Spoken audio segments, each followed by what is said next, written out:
ఈ సమయమందు కొరింథీకి రాసినటువంటి పత్రిక 2వ కొరింథీలో అపోస్తలుడైన పౌలు ఏం చెప్తున్నాడంటే, మొదటి అధ్యాయం 7వ వచనములో, మీరు శ్రమలో ఎలాగో పాలివారై ఉన్నారో అలాగే ఆదరణలోనూ పాలివారై ఉన్నారని ఎరుగుదుము.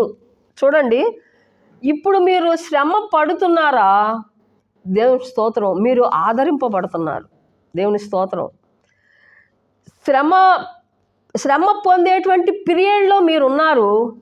ఖచ్చితంగా ఆదరణ మీకు దొరుకుద్ది. కాకపోతే కొంచెం మీరు ఓపిక పడుతున్నట్టయితే ఆదరణ మీకు దొరుకుద్ది. త్వరపడి తొట్టిల్లకుండా దేవుని స్తోత్రం ఆయన వైపు మీరు చూసినట్టయితే దేవుని స్తోత్రం ఉన్నతమైనటువంటి బహుమానం దేవుడు నీకు ఇవ్వబోతున్నాడు. కాబట్టి దేవుని శ్రమల్లో మీరు పాలు పొందినట్టయితే, శ్రమల్లో మీరు ఉన్నట్టయితే ఆదరణ ఖచ్చితంగా దేవుడు ఇస్తున్నాడు.